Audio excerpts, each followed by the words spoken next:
there's no way Yeah. spending like that can be justified. So there's obviously something else happening in Northern Irish politics. Then it's not the same all over the rest of the UK. There is, the way I've kind of explained it the last couple of weeks is everyone has dug their trench. They're digging their heels in. No one's for budging. And I think the reason it's taken so long to get something productive or for someone to move first is because for years and years all parties are used to sitting around the table with all the elected representatives, police force, whatever, and the people that always concede the points are the unionist representatives. They're forever kind of backing down, bending the knee. I've said to you before, Chris, it's not compromise in that situation, it's appeasement, and it's all been appeasement. Compromise, the actual, how you would describe compromise is that you walk away from the table and every party is angry because every party said to give something up. And the case with Northern Ireland, and it's getting the same in Scotland and Britain in general, is that we give all the time. And it was a few minutes ago, Chris, you were talking, and you never said it was the Protestant community. What you said was it was like-minded people, reasonably minded people. And as it's getting to the stage now where it's not a PUL community that is sort of up arms and being offended and being outraged. And it's everybody that is a sort of normally minded. The only people that think, this camp shouldn't be there or the parade shouldn't get up is a tiny, tiny minority. But the tiny minority here is get the loudest shout, or it's got, for some reason, it's got the. You always oil to kind of have you always oil the squeaky wheel, Chris. Absolutely, but to finish my point now is making really on how everybody's dug in. The trenches are built, everybody's dug in. People are so used to the unionist representatives walking away from the table. They've shook hands with everyone. They've conceded all the points. Everybody else has conceded nothing. They take it back. Our community feel let down. It's always the case. We've always been let down with community representatives for years and years and years and years. But this time it's different. This time it's actually really pleasing to see and encouraging. This time the heels are dug in and they're not moving. For nearly 1,000 days, loyalists in Belfast have said, "I'm not conceding any more points. So you make the move. We're not moving anymore, we're not conceding any more points, we're dug in for the long haul here." And this is what's kind of spurred on the move by my own group, Regimental Blues, to say, well, do you know what? Let's reinforce that point. Let's reinforce their determination that they've had for 1,000 days, and let's say Scotland's not going to move on it either. Because Scotland is another integral part of the United Kingdom, and our community, it's not a split community. It's not two different communities. It's one big massive community spread over the United Kingdom. So Belfast aren't going at it on their own, and I think by Scotland taking over the duties at the camp for a week, it's shown people that if Scotland is to come and man it, kind of not just the once, but it's continuous. Maybe 1 week every couple of months or whatever. Then we will do. It's reinforcing the point that the determination is there, the heels are dug in, and the loyalist community ain't moving anymore. So the thing is, you're doing a couple of things, Chris. Is you're giving the actual the ones that are over there, you're giving them a big boost, you're giving them a lift. We haven't forgotten. You're also raising the profile here in Scotland, because in Scotland it's ran out of the oxygen. Over Northern Ireland is getting it. All the Northern Ireland papers are doing it. The Irish papers are doing it. The mainland British papers, Scottish papers especially, really, really, really sort of low key on it. You very rarely read anything. You've got to be into sort of forums and that to get a bit of news, and then you sort of follow links, and invariably the links take you back to something in Northern Ireland. Sure. It does. You're absolutely right, and it's one of these. It's one of the things where you say to yourself, all you can really do is try. I mean, that's the main thing here, isn't it? All you can do is try, and there's been so much. There's been so much work put in by so many people over the last kind of 1,000 days.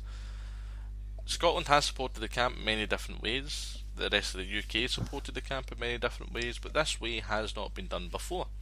So it's definitely a worthwhile venture, because who knows what's going to come from it. It's the first time it's been done. I'm anticipating so many different positives coming from this campaign. I couldn't even tell you the positives that I'm wanting to see, because I just feel that there's that many going to come. Yeah. How is your offer of help being received over in the camp? I mean, I would imagine, to me, I would think, oh, yeah, they're going to be over the moon with this. It's been well received, in my opinion. Ian. It has been well received. The camp committee's been absolutely excellent to engage with. They've been well organised. They've been on the ball. They've kept me updated every bit of the way, and I've done the exact same. The campaign's been well received within Regimental Blues as well.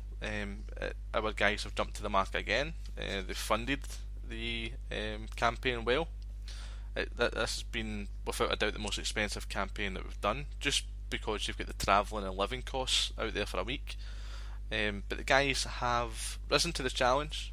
We've had several guys book the time off work, but we need to appreciate as well that these guys have families, so they can't go back to their families every night. I've got me personally, yourself. Yourself, you've got a family situation. Yeah, I've got three young kids. Two of them with two of them with an illness. I've got a cracking wee dog as well, who takes up a lot of time. So I see. Whoa! You haven't mentioned the wife yet. Well, if you would let me get there, yeah, I've got the wife. So, and I'm not the only one going on this trip who's in a very similar situation to myself, who has booked a week off work, and they've kissed their kids goodbye for 1 week. And it's only 1 week. It's not going to break anybody's heart, but it's a lot. It's a demand. It was a big ask. Well, there is an element of sacrifice, Chris. There's no doubt there's an element of sacrifice between the people and their families. Absolutely. But you know what? When I always say to people, it has been a big sacrifice, and our guys in Regiment Blues have been absolutely terrific. I always say to people, this is nothing to the sacrifice that the loyalists in Belfast have given for 1,000 days. All their time, all their effort, financial contributions as well. They've put themselves out there right in the front line, with police, Republicans, and anybody else you can think of. The camp was manned 24 hours as well, so everybody's put their own wee bit in, and by us kind of putting a week of our time in, that's nothing compared to what these guys and women have been doing for nearly 1,000 No, but days. you are showing that they're not forgotten, Chris, and what you're doing more than anything is underlining the fact is we know you're there, we're 100% behind you. Well, Regimental Blues' statement included a personal statement from myself, and the main bit to take from that is the words "Belfast do not stand alone," and they absolutely don't. That's all I can really kind of round the matter off on. But yeah, figures wise, going back to it, 18.5 million, almost £24,000 a day to police that camp. Now that figures came from the Belfast Telegraph back in November last year, so it's obviously increased by then. Ludicrous amounts of money being spent on appeasing Republicans. That's what that is what it comes down to. I mean, parades have went up and down past the Ardougne shops since that Ordnance Parade gets stopped. The Apprentice Boys just done it very recently, only this week actually, and there was no issues at all. So what's the difference? The difference is there's a motive and there's a personal agenda to it. And I mean, I read as much. I mean, the offer to stop playing the bands was just a drum beat, wasn't it? Yeah. And they still would not accept that. Yeah, I mean, I think the whole So how much thing more is, appeasement can they do? The next stage is right. We want parade. That is that is just stepping right into the belly of the beast. That one. So they've said, right, okay, we'll walk past. We won't play the music. We'll have a single drum beat, and everybody will march past in silence. It still wasn't good enough for them. Honestly, get them an inch and they want a whole ruler. Do you know, here, I'm going to play this jingle, Ian, just now, right? Guys, phone in, pick up the phone, 0141 416 1690. Talk to us about, have you been to Twaddell? Are you up there every night? Have you been one of the individuals that have manned it? Have you put in financial contributions? What's your thoughts on it? Come in and engage with us. Let people hear your story, your thoughts, your opinions. Phone in. I'm going to play this crank wee jingle. Producer Derek had made it for us a couple of weeks ago, and it's only been played maybe once or twice, but it's terrific. I'll let you hear it. You're listening to PUL Community Radio. Music, news, debates, banter and views. Call now on 0141 416 1690.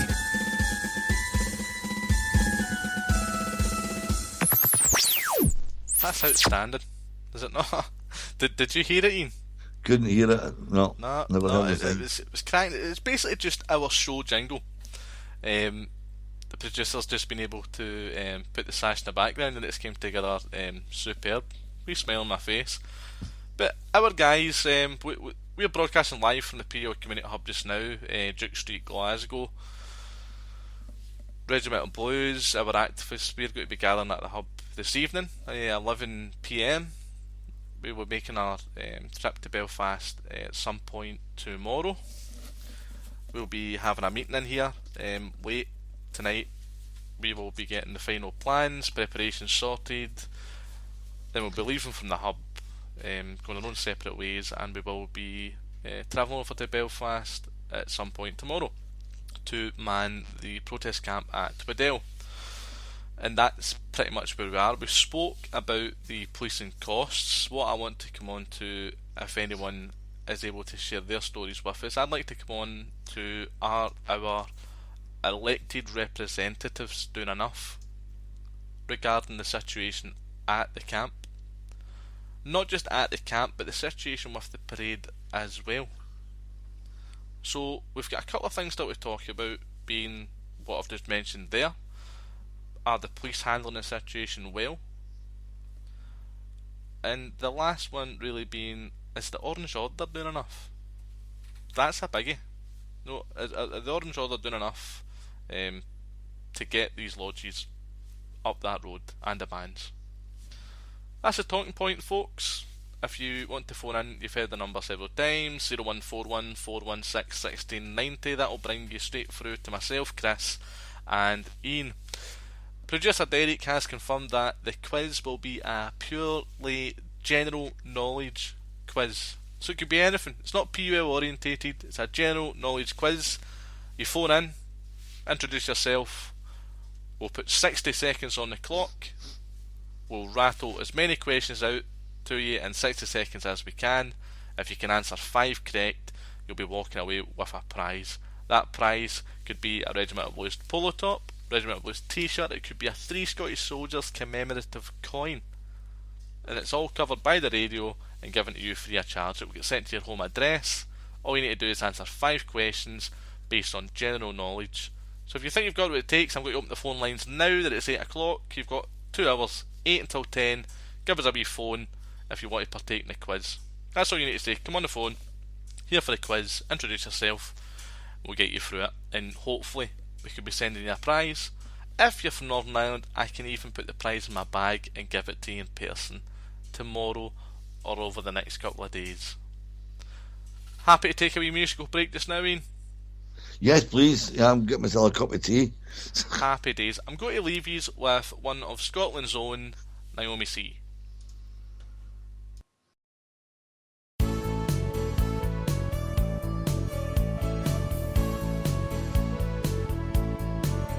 Said a father to his son, "Oh, my boy, the time has come.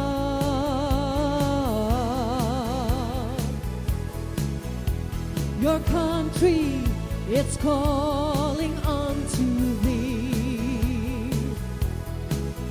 For those rebels once again